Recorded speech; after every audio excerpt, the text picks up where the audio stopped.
we're going to have a conversation on private military companies and foreign military bases. Ladies and gentlemen, let's welcome Lieutenant General Sidiki Daniel Traore. He's from Burkina Faso. Let's welcome Dr. Afzal Ashraf. Next on stage is Luca Deng Kuol, who's an independent consultant and senior research fellow and former managing director of the Sud Institute. Ladies and gentlemen, Murithi Mutiga, International Crisis Group Program Director for Africa. And to steer this conversation, it's David F.K. Mpanga. He's a lawyer at AF Mpanga in Kampala. Thank you very much, Jackie. Excellencies, ladies and gentlemen, it's a great pleasure, privilege and pleasure to be here with you today. We appreciate that we're standing between everybody and the gala dinner, so we're going to keep it nice and exciting. We're talking about the very interesting subject of private military companies and foreign bases in Africa. I have an esteemed panel, as Jackie said, a general, a retired colonel, a doctor, and my brother Murithi here. So expertise kind of ranges as we go over here, but being a lawyer, I'm the least qualified of this group. But what I'm going to do to make sure that you get the most accurate information is I'm going to put them all under oath and ask them to tell the truth, the whole truth, and nothing but the truth. So help them God. Private military companies and foreign bases are one element of what His Excellency Paul Kagame was talking about regarding outsourcing of security. We see that the African continent has been outsourcing its security in a number of ways, and one of them is using private military companies, and the other has been historically and still is bases, foreign bases. Her Excellency, the Secretary General of La Francophonie, in the session that we've just had, for those who were in the breakout session that was in the auditorium, just talked about Djibouti, for example. I don't want to be to use it as kind of a whipping boy in this exercise, but Djibouti has probably the highest number of foreign bases, capitalizing on its location and using foreign bases as a driver for its economy. There are pros, there are cons, and across the continent we have a number of private military companies doing a whole host of things, from training, providing equipment and maintenance contracts, going into interesting areas such as providing political influence campaigns on social media, some of them now do, guarding critical infrastructure, perhaps guarding mines and the like. But I'd like us to first understand the drivers. What is it that drives private military contractors and foreign base presence in Africa? General Traore, if you could kick us off with the drivers of PMCs and foreign bases in Africa. What, in your experience, is leading to this? And for those of us who have these headsets, General Traore, fluent English speaker, but prefers to be even more fluent in French, so perhaps we could wear these. Thank General. you. Thank you. I would like, as you have said, to make my introduction in French. Mais je vais d'abord commencer par des considérations d'ordre général qui s'inscrivent en droite ligne. Considerations in line with everything that was said this morning. The first consideration is that us as Africans, we have today rely on ourselves. We have to use the positive experiences of one another. We also have to work together in collaboration, in synergy. Should you be reminded that the building of our respective countries after colonization, this construction, this building of our nations was not based on generosity. Far from that.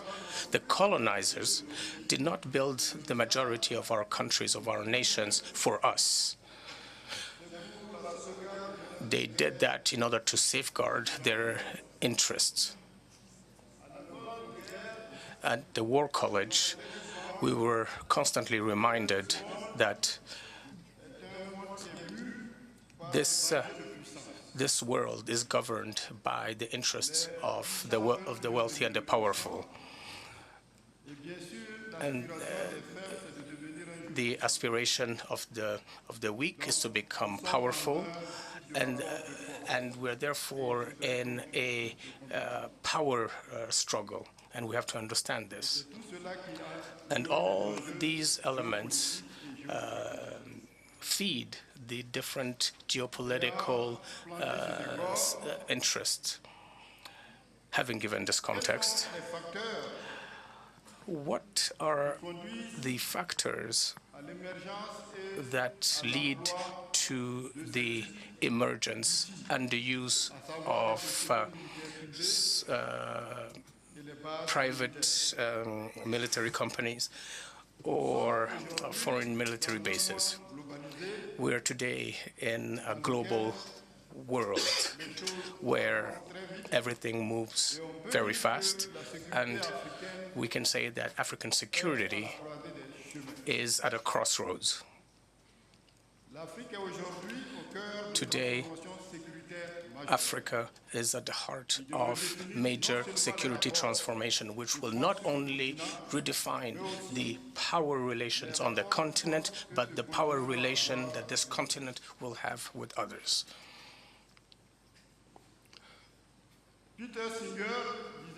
Peter Singer said earlier concerning these private military companies that they were companies that provide professional military services in the strategic areas such as training, protection, and commitment on the field, engaging themselves on the field.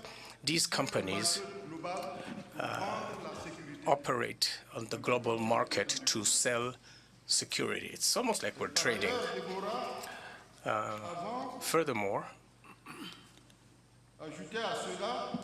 Deborah said that private military companies are non-state actors that sell their security services and their security and defense services to governments, private people, individuals, and anyone who would request them. They mostly operate in a vacuum in terms of regulatory framework. One of these shortcomings that they used to operate in are the security weaknesses that some of our countries experience. So these non-state actors are called in order to fill this gap. But they also have their own agenda. When we call on them, no matter the reason, they also have their own agenda, and we also have to take into account these geopolitical challenges. So these are some of the elements that I wanted to share with you. There are other factors, of course, but this is what I wanted to say for now. Excellent. Thank you very much. And I wanted to touch, Dr. Ashraf, if I may go with you next. The General has brought out very nicely the profit motive that drives PMCs, the internal security deficits that drive the customers to bring in the PMCs or the foreign bases. Help us understand the security deficits, the pressures that kind of lead to this decision. And then perhaps, if you will, are private military contractors like all sorts of other consultants, lawyers included, but please don't tell the lawyers that I told you about this at the security conference. People who never solve the problem that they've come to solve, because if they solve it, what then will they do? Dr. Ashraf? Thank you very much. And ladies and gentlemen, let me just say, first of all, it's a great pleasure to once again be here. And I can't put into words my feelings this morning when I heard the speech by the President and by other dignitaries that have developed this, what was a national security conference, into an international one. And particularly about the consistently well thought out wisdom, that's the only word I can think right now, that is coming out from the African leaders on this. I feel hugely inspired and of course humbled to be here to share some minor points in comparison. And so I think it behoves us all to answer our questions within the framework that was so brilliantly articulated this morning. And one of the headlines has been quoted several times, and quite rightly, is that security cannot be outsourced. If I may just say that that speech was hugely efficiently and powerfully packed, and we need to unpick every single word of that. And the full quotation, and I think it's important to understand this, is that Africa's future, particularly in matters of peace and security, cannot be outsourced. So the whole idea of future, which I think was explained earlier today by several people, is not just hard military security. The link between development, economic, and social security is intrinsically tied with what we traditionally know as security. The other thing that I don't have time to go into, and it's not the right place, but I would urge you please to think about this very carefully, is the President's words where he linked in matters of peace and security. You can have security, but you can't necessarily have peace. And to conflate the two is a very dangerous thing. And we can, of course, explore what he meant by outsourcing. The question for me is, has been asked, and that is, what are the drivers? Well, the drivers, as research will tell you, and as the General has pointed out to some degree already, is one of them is weak military capacity, or it's the belief, you won't see this in research, but I'm adding this, it's the belief in having a weak military capacity. Now, with all due respect to the many African nations and the many African military commanders here, if there is a country in the continent of Africa knows that this is a lie, it is Rwanda.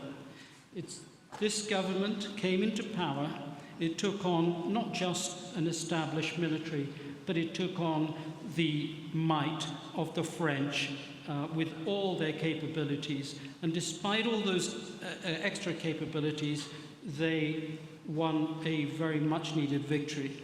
And if you very quickly, you don't have to be a military strategist or a historian, if you very quickly look at all the wars that have been fought since Vietnam till now, fought by hugely powerful military nations with the deficit between their capability and the people they're fighting being off the scale, yet in every single one, they have lost the war.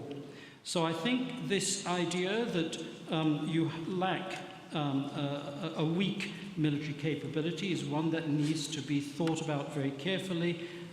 Yes, you lack certain services and capabilities that you would want, I think, under the right circumstances, to supplement by bringing in expertise and services from abroad. But you must never, ever allow, and this goes back to another quote that I heard this morning, the dominance, narrative dominance to infect you. The dominant narrative out there is Africa needs help. No, Africa is more than capable of dealing with its own problems if only we believe the things that have been talked about from this platform just today. And of course, others have said things elsewhere. The second point, if I might just come to that, and I won't go further, there's a lot more that can be said about this, and that is that crisis environments, such as, for example, an outbreak of terrorism in West Africa, as happened, and many other instances, make governments panic and outsource military support. And they do so without the relevant safeguards, and they wonder why it's unsuccessful. And again, ask yourself the question, if this company or this nation that we're taking support from, what is their track record? What have they achieved? Have they eliminated terrorism successfully elsewhere? The final point, to supplement these 2 points, if I may, is that it's nothing complicated about the business of choosing appropriate private military companies. Most of us who have children, all of us, I think, who have children, do this without thinking about it. When we put children in the care of a student, of a school or a tutor, we automatically think, am I going to get the right level of education for my child? But much more importantly, we ask ourselves a question subconsciously, is this person going to harm or exploit my children? And even if there's a slight hint, we will not go anywhere near them. It's exactly the same thing. And I speak as somebody who has held contracts for private military companies on behalf of my government.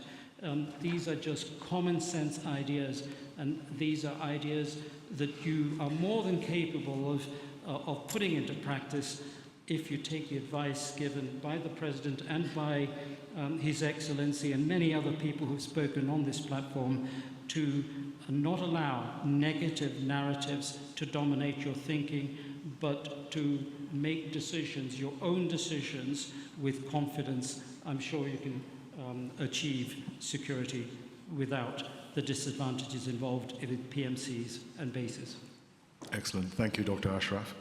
I'd like to turn to you, Dr. Deng, regarding the harm and the benefits. Dr. Ashraf has brought out nicely the point of, if we take a child to school, we find out about the school, whether it has the ability to impart the kind of education we want for our child.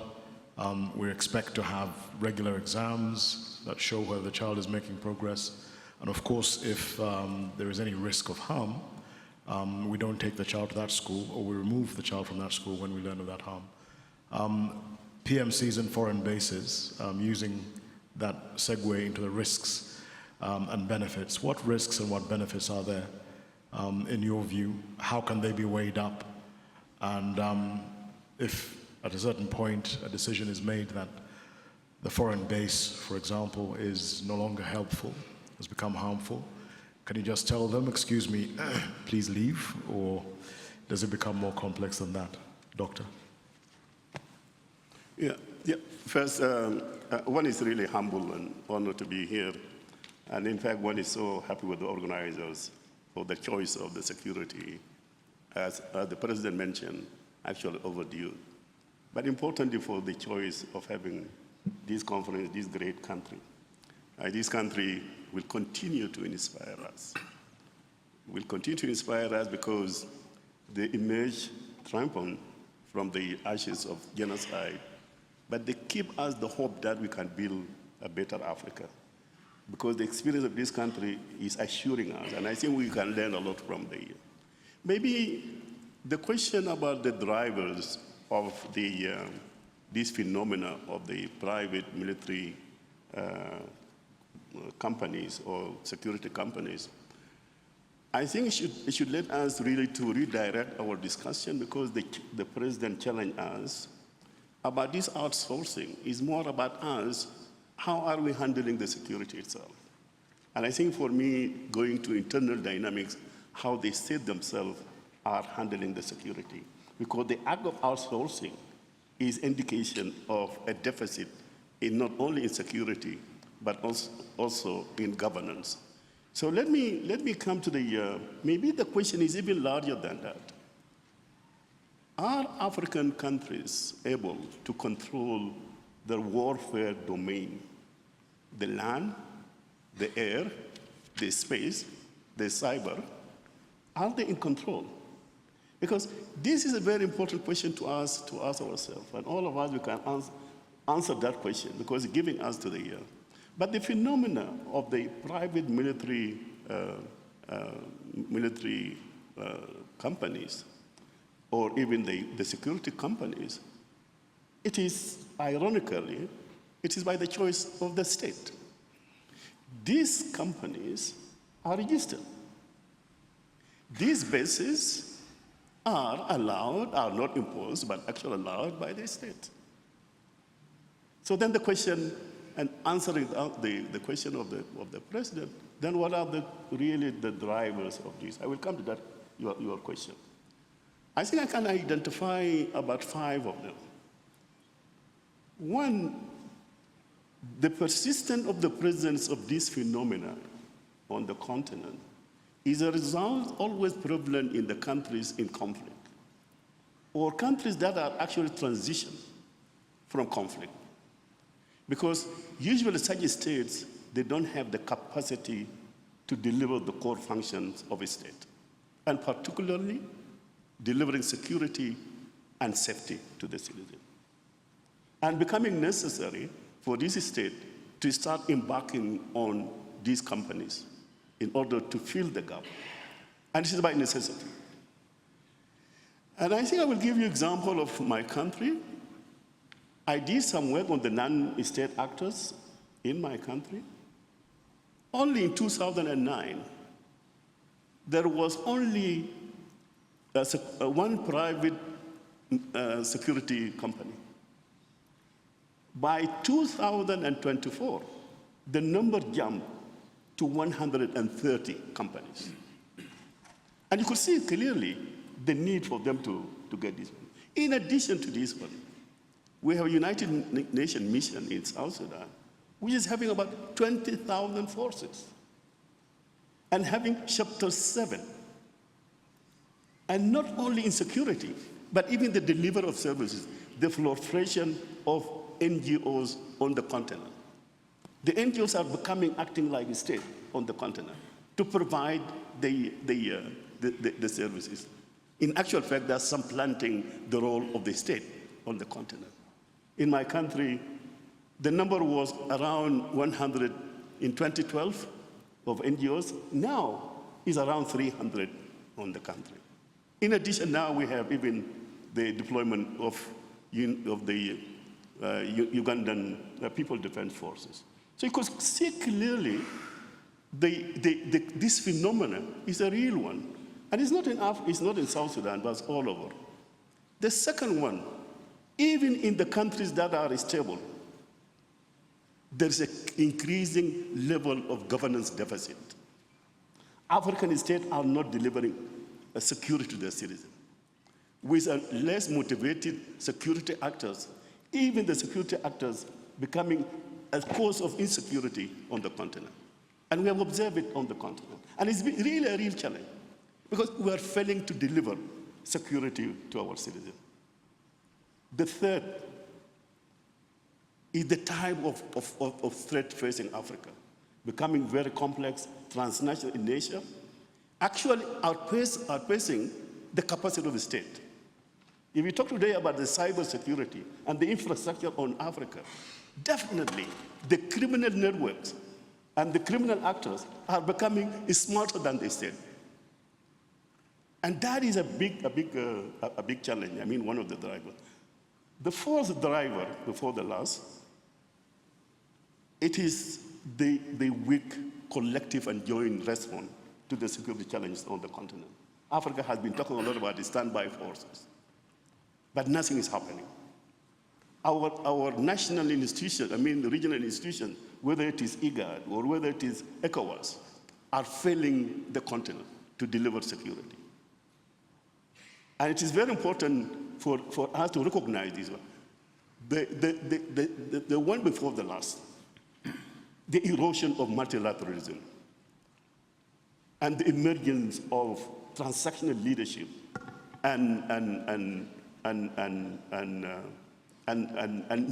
neoliberalism on the globe. These are becoming a factor of which I was looking at what is called the doomsday clock. It's actually now moving about 90 minutes away from the midnight, showing that the world is really in danger. The last but not the least, all this cannot happen. It is because of absence of national security strategy on the continent. Because you cannot handle all these things without having a well-designed, people-centered national security strategy that will help you to address this threat. So the choice of whether you have this phenomenon is a choice because you don't have a sense of direction and a policy to guide you. Let me stop here. Thank you. Excellent. Thank you very much, Doctor. I think that deserves a real round of applause, not the sprinkling. As the panel was being introduced, we have a general, a doctor. I had to find a title for the next panelist, so I'll just call him my brother, Murithi. We're the ones without titles here. My brother, very quickly, on the drivers, the risks, and benefits. Perhaps looking, to what extent Dr. Deng Quoll has properly brought out the irony of it's a sovereign choice, often a sovereign choice to bring in PMCs. It's a crisis of security agents sometimes becoming insecurity agents and thus creating the room for the PMCs. What are the elements that, to your understanding, deal with, external actors, especially when it comes to foreign bases? What choice do the local actors have in terms of trying to speed up the change that we need to see fewer bases, fewer PMCs? Thank you, Brother David. And just to say, echo my colleagues, it's really very inspiring to be here and to see this very well-organized and very well thought through conference. So a couple of things. By the way, it's also very difficult to come last after such invigorating discussions. The other day I saw the Pope giving his first address, and then he said that it doesn't matter whether people clap at the start. What matters is if people are awake at the end. So I think we have a really challenging task ahead of us. But very quickly, I'll say a couple of things. I think we need to be blunt that what we are discussing is basically corporate mercenarism. I find it very interesting that, and this is curious, that when it's Western or South African, we call them private military companies. When they are geopolitical rivals, they are called mercenaries. And when they're Americans, they're called contractors, which sounds very ascetic. You'd imagine they're going to build schools and hospitals, but they're all essentially soldiers of fortune.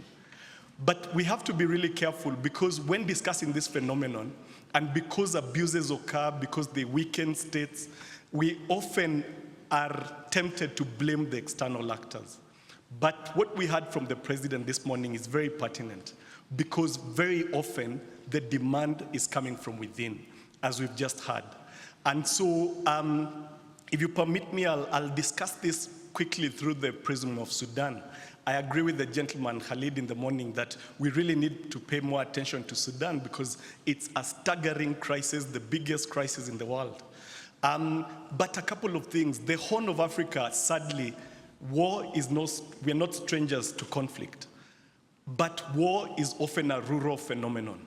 Very few wars occur in the capital or even in cities. Every war is bad.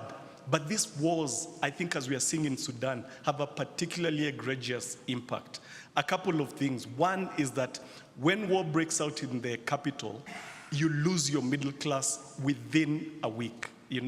We saw in Sudan, the educated classes, the most talented, all of them, the business classes, they left within days.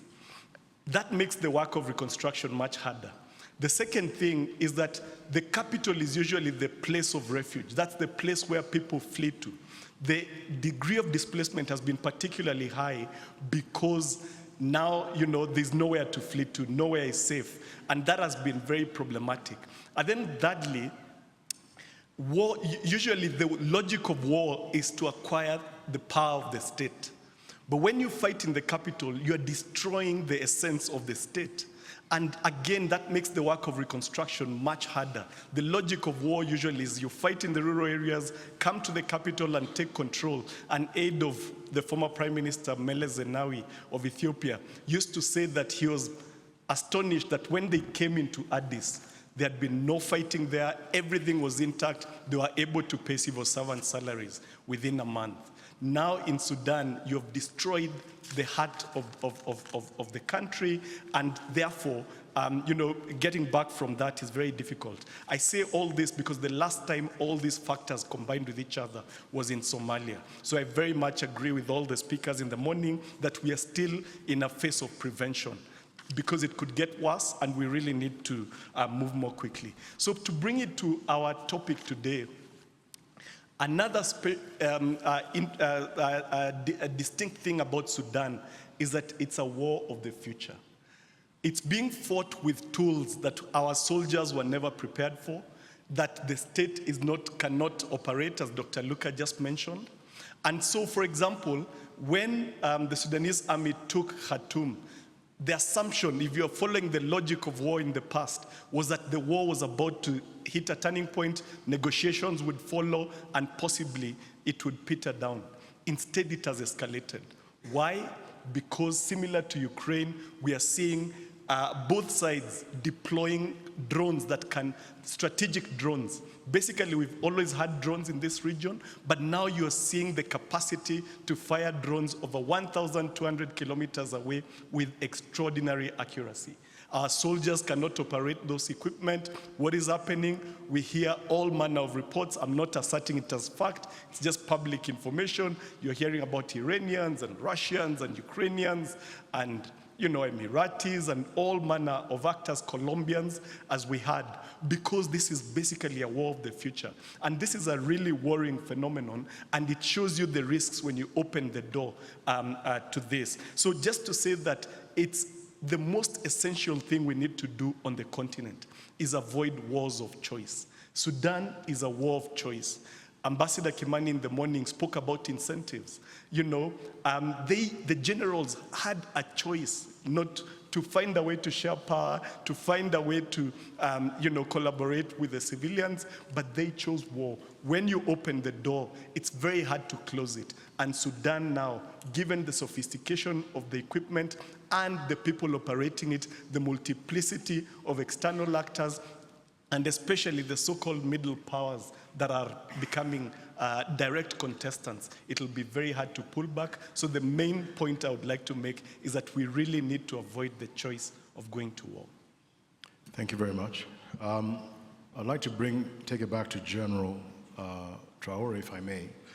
My brother here has just talked about wars of choice.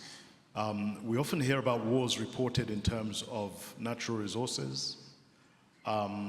So sometimes when it's talked about, the reports we hear about, for example, Sudan, also have close links to gold. And we also know that in places where there have been private military contractors, it's often said that they're being paid in natural resources, or that they're getting or are related to companies that get natural resource concessions. Please help us unpack the element of natural resources and their relation to the demand for PMCs, or how they're exacerbating the use of PMCs, and that shortcut in Africa, in your experience. General? Merci à vous. Il faut dire que de façon globale, generally speaking, les conflits de nos jours sont mus par des today all conflicts are motivated by economic interests.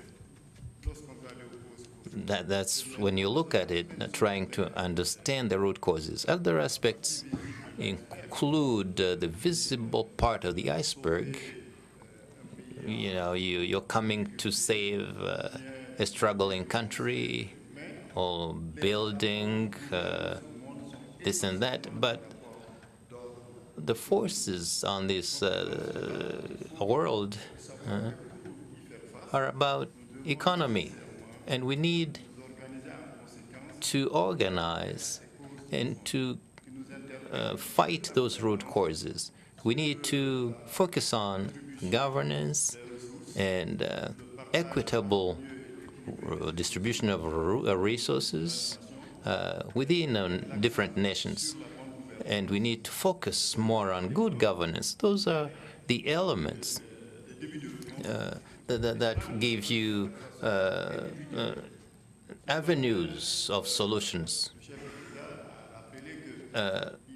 It was reiterated that there's necessity to come together in that effort. And individually,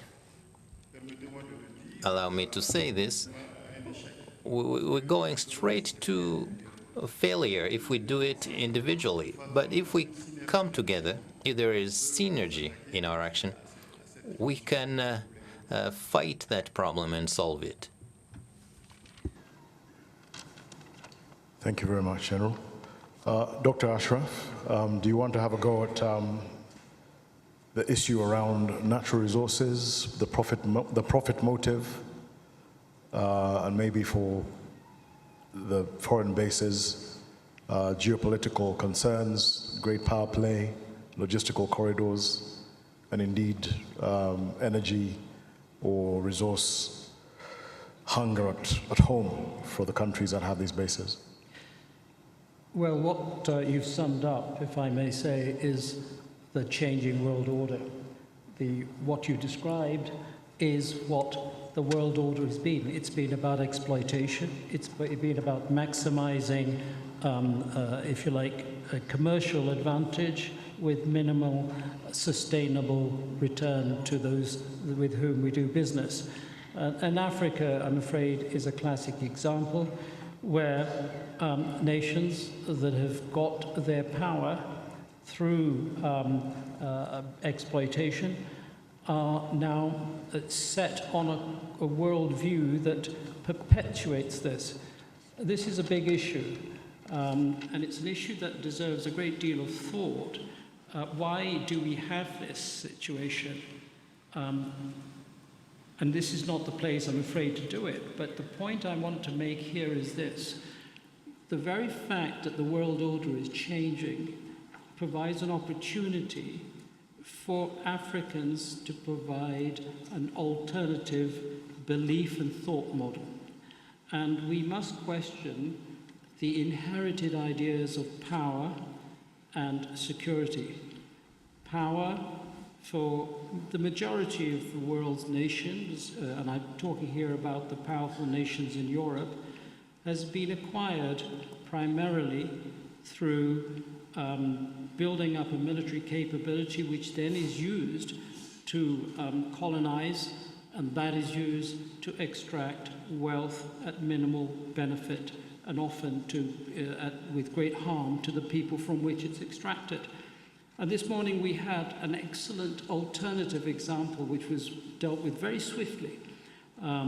China had transformed in an unimaginable way its wealth and its capability and its power through an opposite mechanism, because China has suffered from colonialism and imperialism. But China developed its economic capability and has slowly but very efficiently transferred that into military might. It's the reverse of the experience that the former rulers of Africa have had.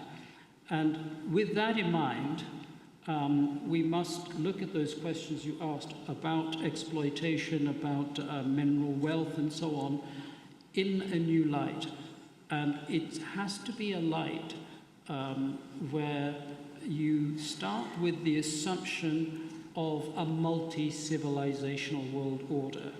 where every nation and every group of nation has their own vision of how the world should run, what are their values, how do they see power? Do they see power simply as economic and military might, or do they see power in the power of values?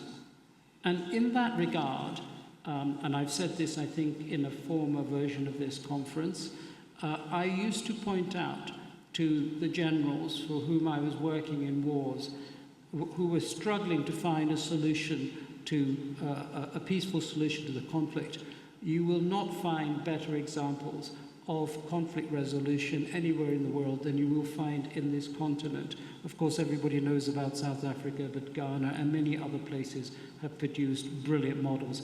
The model produced here after that traumatic event of 30 years ago is also an exceptionally good one. You won't find a parallel to this elsewhere in the world. So there is phenomenal scope for thought leadership.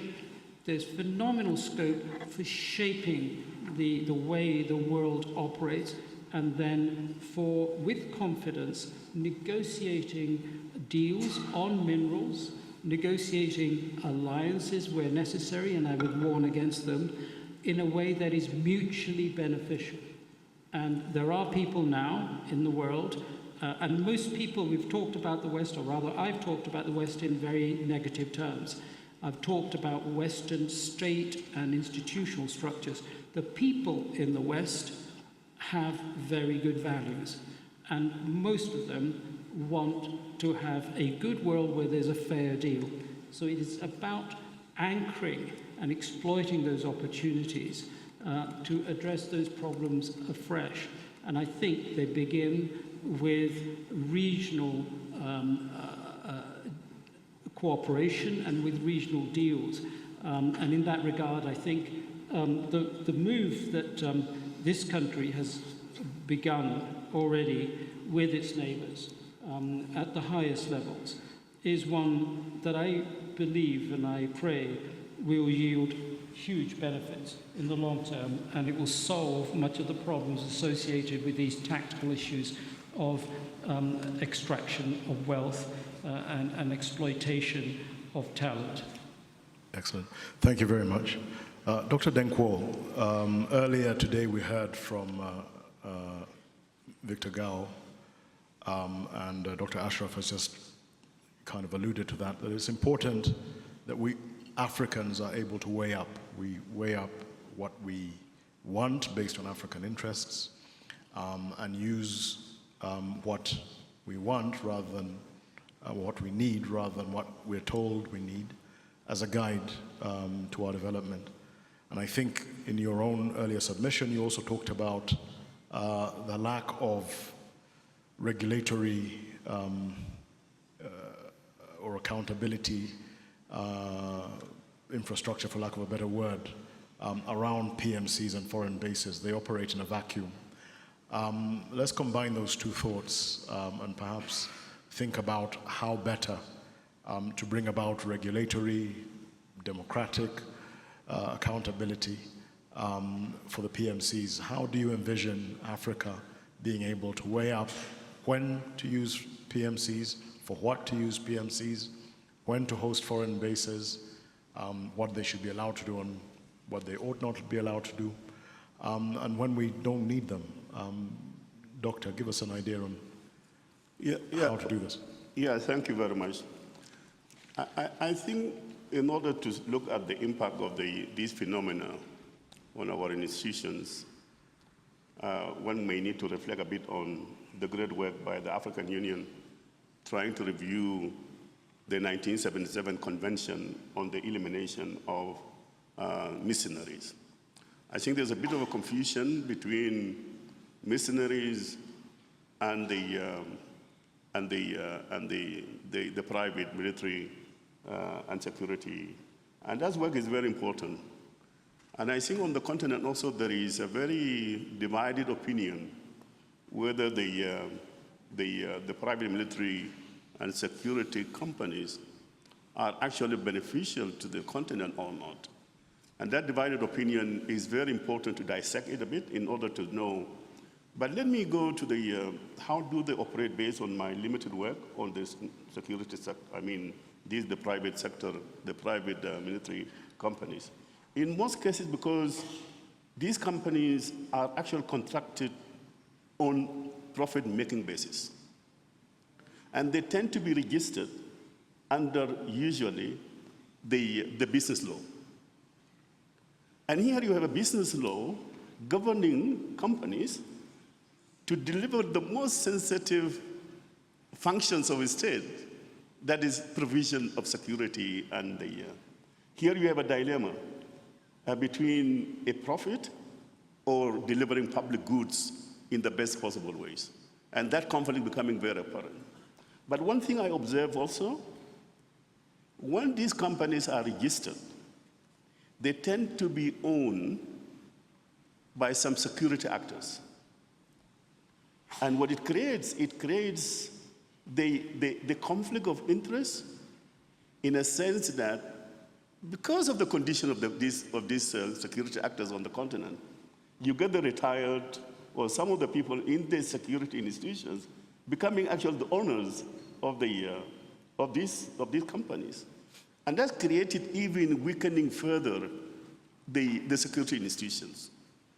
One thing which is very important and is very alarming is affecting the institutions because of these companies. The level of payment is so exorbitant in relation to the pay to the normal soldiers. And you get a very big trafficking, you are better off actually to move to these companies rather than being in the security institutions. So in the long run, if you continue with these companies, you are going to weaken the security institutions. And here the state itself is not availing the resources to the, and because of those ones, because in the long run, it's going to affect the issues, not only the security institutions, but the whole lot of accountability and the, by the way, there's a very good work by the United Nations. United Nations, they have a working group looking at the atrocities and the violation of human rights by these companies. Like what he said, it was astonishing, the level of human rights committed by these companies, becoming almost like mercenaries. And that's why becoming necessary to link the mercenaries with the but by the end of the day, it is our choice. We are the one who actually decided to have these companies.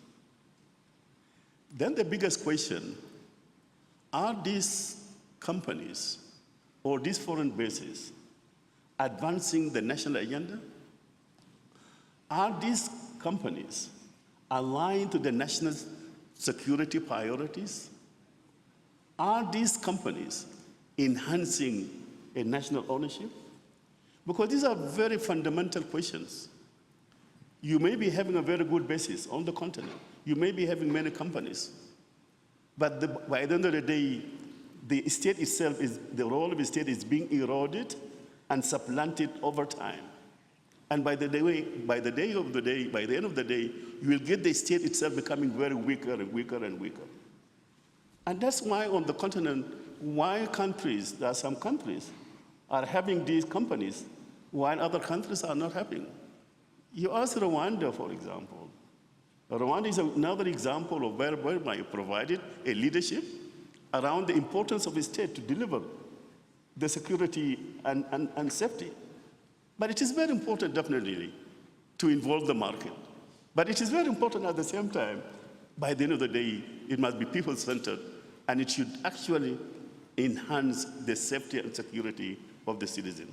So exactly what the president said around the issue of ownership is really at stake with these companies.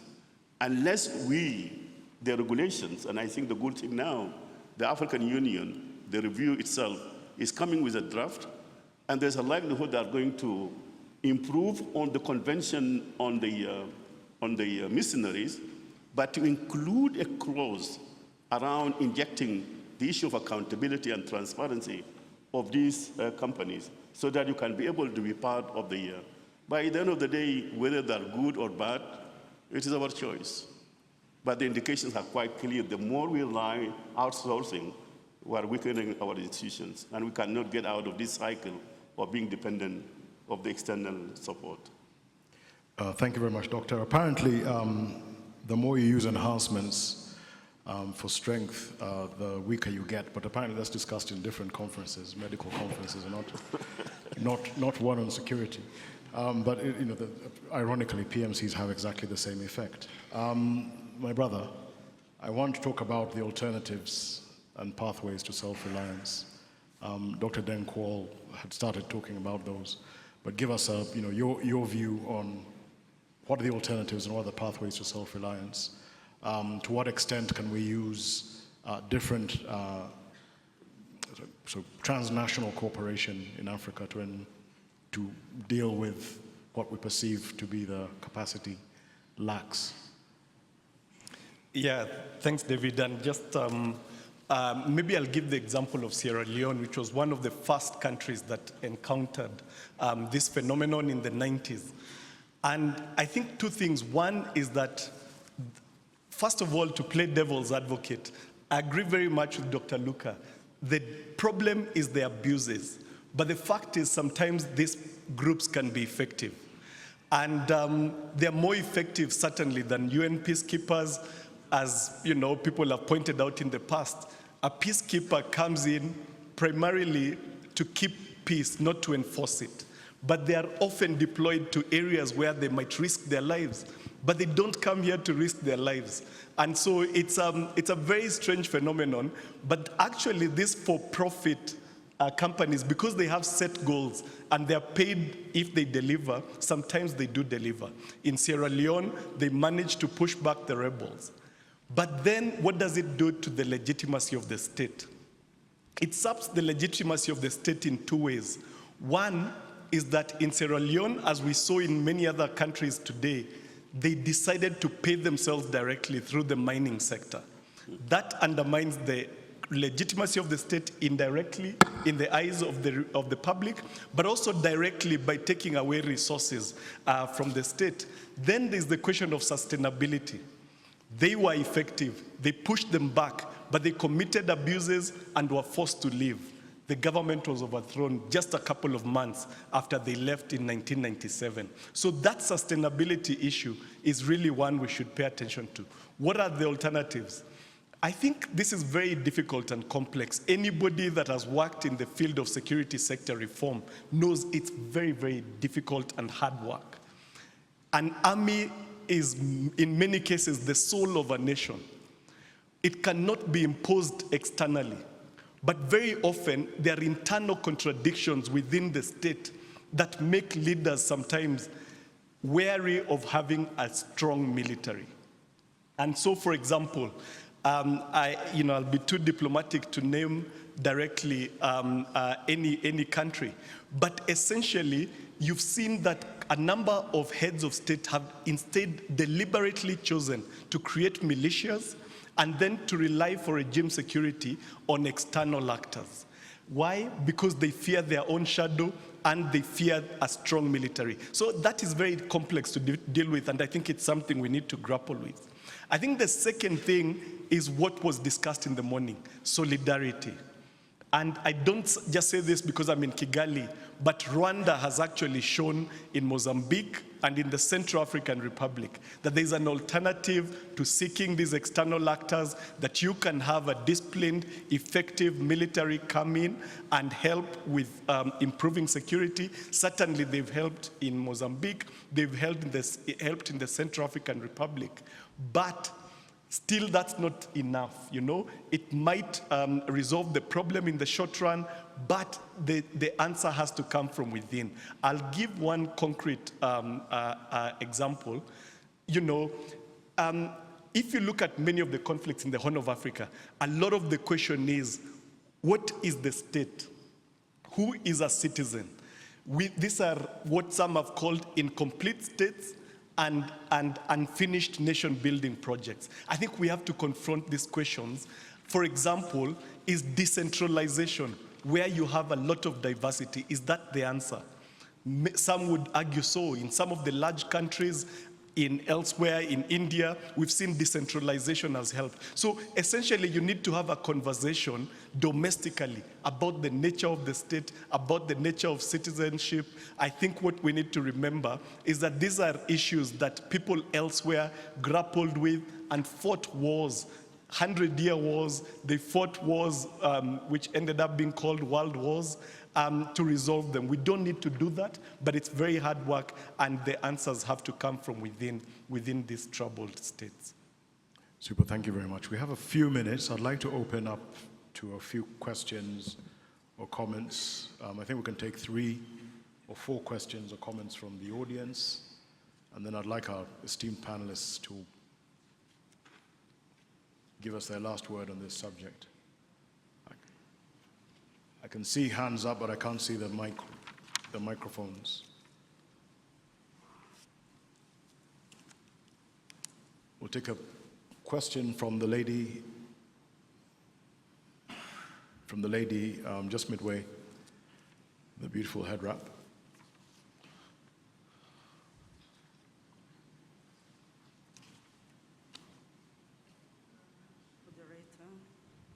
I'm Alice Rusaro Karekezi from the University of Rwanda Center for Conflict Management.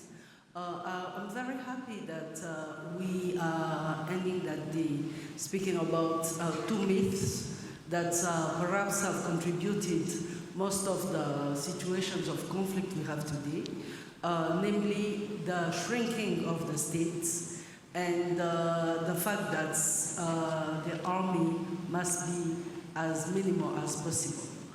And I plead guilty as an academician because this is what we teach our students in the academia, saying that surgical wars exist, so there are wars without risks, including for countries that are big producers of, big manufacturers of weapons, and that the state has to be shrinking.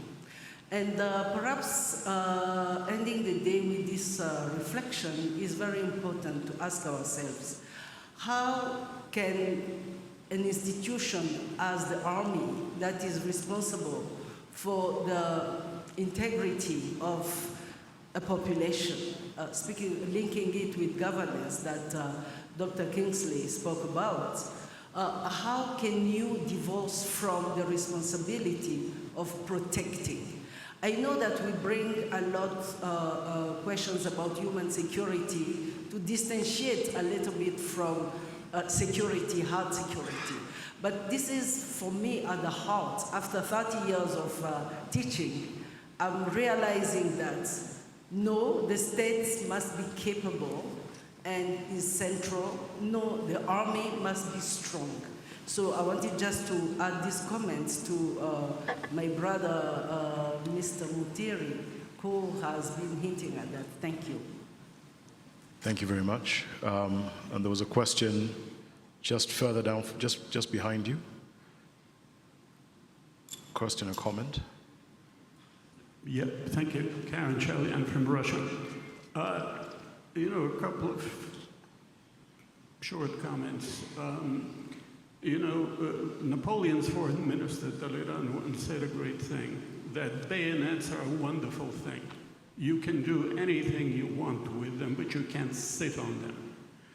Which I guess should mean that the use of a private military company by a particular state should be a purely temporary arrangement.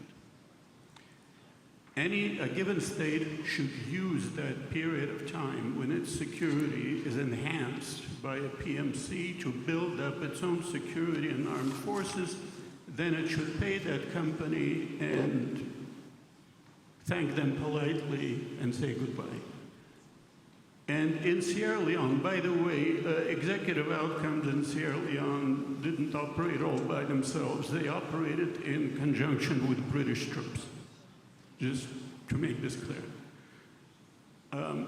Another thing, if a government leaves that until too late, all sorts of things will happen. And its own security forces will be quite disappointed. And then it's anyone's guess. Another thing is, you know, it's not just about dollars and cents. When we talk about PMCs and we talk about, using them in African countries, it's political. It's all very political. It's not just money. So if you follow the politics of a particular event in a country and the use of those PMCs, then you could arrive at some very interesting conclusions. Another thing, using PMCs objectively, is it a good thing or a bad thing? I mean, can we draw a conclusion? I don't think there's a definite conclusion to that question, a definite answer. It's circumstantial. Sometimes it is in a good cause, sometimes it isn't. Sierra Leone was mentioned as a good cause, and it worked. Sometimes looking at the way Sudan, where I spent 11 years, has been taken apart, I think that if the government in Khartoum had deployed a decent PMC to crush the RSF when it could, then we wouldn't be in this mess today. Well, thank you very much. Thank you. I'll ask that the microphone be brought to Her Excellency, the Louise Mushikiwabo, at the front. We'll have room for one more, and then I'll bring it in to close the panel. Thank you. Thank you very much. You know, we sit in a number of fora like this one, talking diplomacy and politics, and it's refreshing to see what else is out there. I have a very simple question. I've been listening intently, wondering for any of the four gentlemen, if the word sovereignty still means what it meant when it was first used. What is sovereignty with the landscape that we have? What is sovereignty when a government kills its own people? What is sovereignty when leaders cannot even circulate, cannot travel in their own country? How does what we have today in a number of places square with this sacred notion of sovereignty, which, by the way, we have to cede a piece of it to belong to some of the multilateral institutions?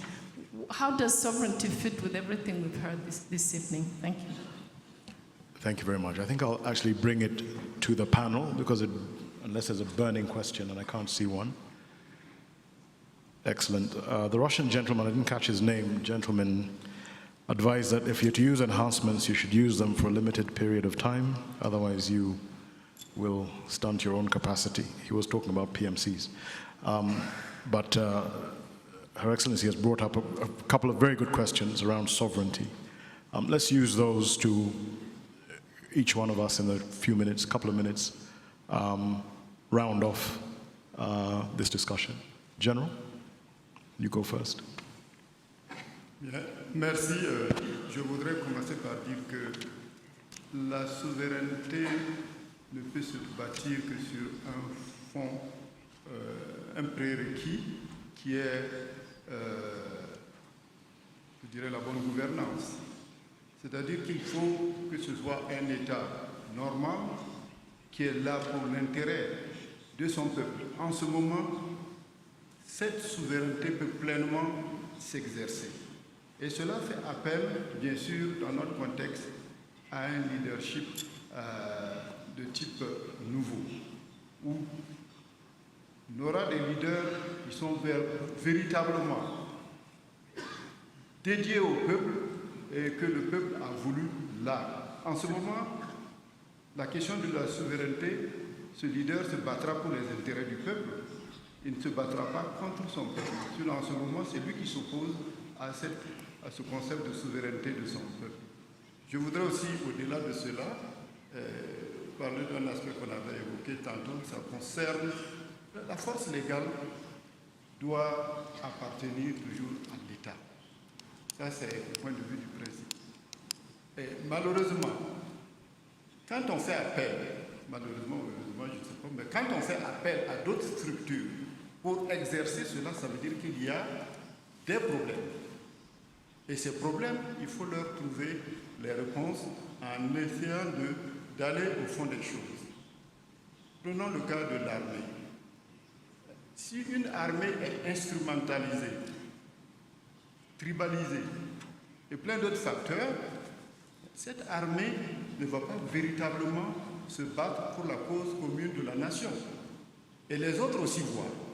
Et donc, en parlant de ce facteur, il y a un point de faiblesse qui naît déjà à ce niveau. Et souvent, ce type d'armée grandit dans un contexte aussi, parfois de mal-gouvernance, de gestion économique un peu dévoyée. Et tous ces facteurs nous conduisent, bien sûr, c'est en Afrique qu'on peut compter le plus grand nombre de sociétés militaires privées et de bases militaires. Ceux qui sont suffisamment puissants, ils en ont peut-être quelques-unes, mais c'est dans le contexte africain qu'on voit le plus ces genres d'entités. On doit se poser aussi la question, pourquoi on a autant de bases et autant de... So many PMCs, so many military bases as well. That means there is a challenge somewhere. So in view of that, we need to find new ways to stop strategic dependency. And I think this is a form of strategic dependency that we need to put an end to try to find solutions politically and to have a strategy for our countries, for African elite. For example, the civil society should also be an effective civil society and not a civil society that just for the sake of civil society. We also need to have some kind of institutional framework for regional and sub-regional security, and also to move forward to integration. Dr. Ashraf, thank you very much, General. Dr. Ashraf. Yes, thank you. Speaking very briefly about the question on whether PMCs should be good or considered good or bad, and as you've rightly said, it's a question of context. But in most cases, and it ties in with the question of sovereignty, there are a service that can only be, or should only be used in extremist. Security amongst many of the obligations of a government should be a primary objective, and as far as possible, it should be independent. On the issue of basing, in my opinion, that is an easier one to answer because the advantage-disadvantage balance is very much in favor of disadvantage. And I would not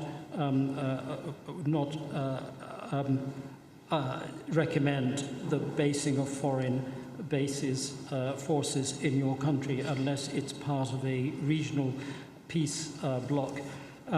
Just as a point of interest, there are about 5 or 6 bases in the United Kingdom where American forces are based. None of them is named as an American base. We call them RAF Lakenheath or RAF Molesworth, where we station 2 Royal Air Force people to give that veneer of sovereignty. So it's an important point. And the question you've asked about sovereignty, Madam, is a very good one, and I think you know better than me, and I'm sure there are people in the audience who know better than me how that question has been tackled from the absolute way that great powers like China want it interpreted as nothing what goes on in our country is anybody else's business, to international law, which is saying yes, except when you contravene certain human rights and other violations when it becomes public business, or rather global business. But there's one area that I want to bring down to from the conceptual to the practical, because that is one of the things that we were required to do.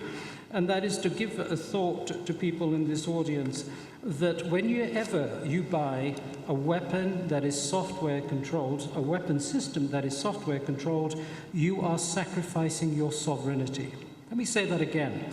Whenever you buy a weapon that is software controlled, you are sacrificing your sovereignty.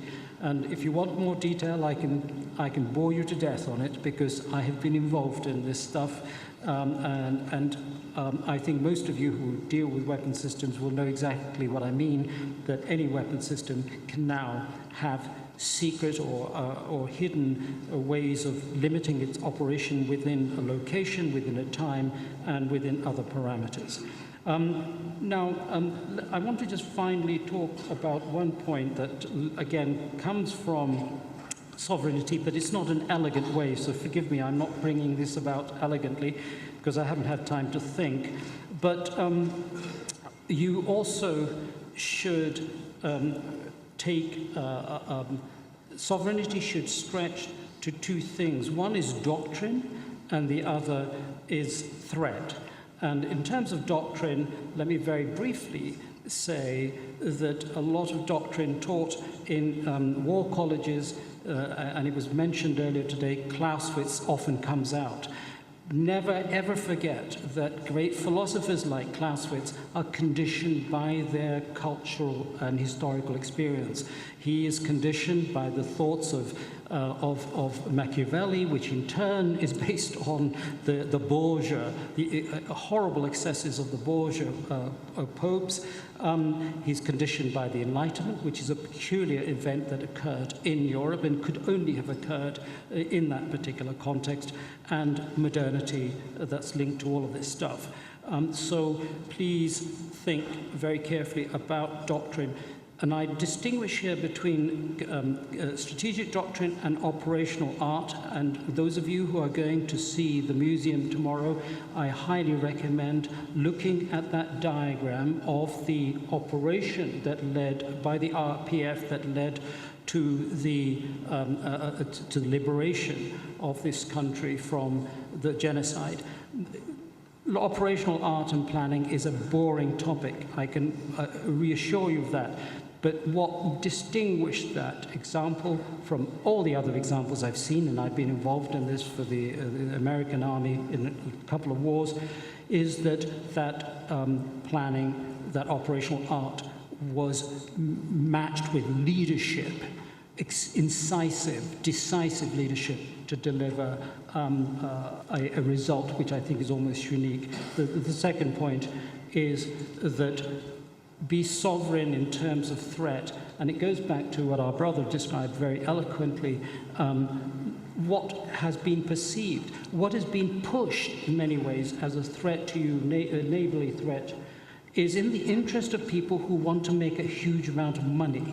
It's not in your interest, it's not the interest of the neighbors. And eliminating that will not just increase your security, it will save you a lot of time and money. That precious resource that should be spent in the intellectual and spiritual, moral development of your people, that's where power essentially comes from. I would like to say a lot more, but I know the moderator would like me to shut up. Thank you very much. Dr. Denkwo, closing remarks? Okay, I just want to link up some of the issues. One, the issue of these phenomena of private military is a national security choice, and it must be guided by a national agenda. And I think this is very important. There's a point also mentioned about the military. What we have observed on the continent, there are two challenges: the militarization of politics and the politicization of the military.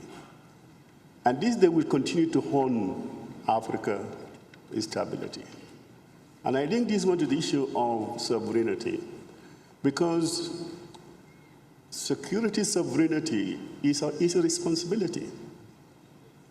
If a state fails to deliver the minimum functions of a state, then it becomes questionable. And I think what we have seen on the continent, the formation of a state itself is based on a driven, outside driven in some countries, is cut and paste in institution to be looked as if we are a modern state. But in actual fact, we are not.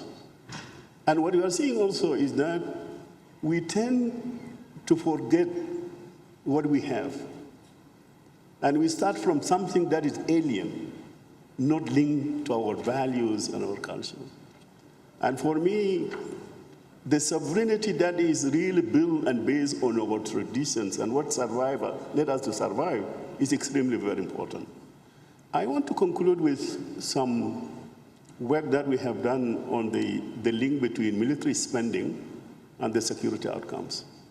We saw a very clear inverse relationship. The more you spend on military, the more actually the worse security outcomes. And it is because what is the security threat facing Africa now? Most of these security threats are internal. In fact, they are not external. And the army, yes, there's issue of sovereignty. But let me conclude by following. In order to ensure this security's sovereignty, I want to come back to the fundamental question about the national agenda. And I think people talk about how can you leverage partnership. People talk about issue of national ownership. And I think one of the things we observe on the continent, we have made an assessment and we found most of the African countries, they don't have national security strategies. And if they have, the design, the way it was done without consulting the people. Because if you want to deliver security, it must be people-centered and people must be consulted. But we found also there's a very cumulative evidence to show, in fact, having a national security strategy can improve the delivery of security service. And I think that's why it is very important for us. What is good with national security is that it will help you collectively as a nation to articulate a vision, a security vision of the country, make a thorough security assessment, and have a very collective objective of how you can advance security. And I think that's why the link between, and this national security strategy can help you to make the nexus between security, development, and governance. And I want to echo the words of Kofi Annan, that humanity cannot enjoy development without security, and cannot enjoy security without development, and cannot enjoy both without the rule of law, that is governance. For me, this is the challenge for Africa in order to have your sovereignty around these three pillars, the nexus. And by the end of the day, I want to conclude also, such debate, it is very important for the issue of evidence-driven analysis of how to advance our security on the continent. Because the research is becoming very important. It is based on that research that you have a healthy dialogue between research and policy around how best you can advance the African security. And thank you. Thank you very much. And my brother, I saved the best for last. Thanks, David. And just my panelists have covered most of it, but you know, Madam Excellency asks a very provocative question, which really cuts to what we are discussing today. I think, of course, if you define sovereignty just by the book, you'll talk about a territory, population, and international recognition. But I think the problem of the African state is the lack of a social contract in many countries. And therefore, the legitimacy of the sovereign is always in question. You know, you're battling what we heard from Ambassador Kimani. You're in survival mode. And so you demand sovereignty, but you deliver very little to your public. We heard from a very eloquent intervention by our Malian colleague. And I remember a friend talking about going to Mali when it was described as a model democracy. And then they were puzzled in Bamako that not only does the state deliver very little to the people at that time actually assumed that they expected the state not to deliver. you know, and that creates a very big problem. And so what we are seeing in the Sahel actually is a big challenge to the African state as we've known it. I think that the African state needs to have a social contract with its people and to deliver to the people if we are to avoid some of these problems. Just very quickly to the intervention about that this is not a black and white issue. I very much agree. I think that in some cases, you know, there may be, you may buy space for internal reorganization, but unfortunately we don't really see that happening. And in the case of Sudan, I worry that you may have accidents that could cause a lot of problems, given the number of foreign operatives that we currently see. You'll remember in Syria, the Americans actually bombed a large number of Russians at some point in northern Syria. So it's a very delicate game, and we have to be really careful about it. Very quickly, one thing we've not covered, and Mr. Gao mentioned this, is AI. What will Africa's strategy be to AI? If you read all the literature, the Americans and the Chinese are essentially engaged in an arms race. All of them want to get to what they call artificial generative intelligence, which will have huge repercussions and implications in terms of how wars are fought, in terms of how intelligence is gathered, and we have to be really careful that Africa, you know, is not caught unawares. I think the next very quick thing, we haven't really covered the power of individuals and corporations. You know, Elon Musk is probably one of the most powerful individuals in the world. He has more satellites in orbit than the Russians, Chinese, and Americans combined. And so the power of individuals, the power of corporations, I think it's something we need to think about. And then, you know, as our Nigerian friends say, finally, I think that we really, we need to be alive that we are in a world between orders. And these moments can bring opportunity, and they can also bring risk. What you need is agency beyond just rhetoric. You need Africans to have a position for Africa. Everybody has a strategy for Africa, but Africa needs to really carefully cultivate its own agency, think about what its position will be. We see Turkey, for example, showing very clearly what you can do with agency in a world of great power competition. There are opportunities, but as Gramsci said, it can also be a time of monsters. So we have to be careful, we make sure that we are not on the menu, and we cultivate a real African position to navigate a very tricky world we are living in. Thank you very much, gentlemen.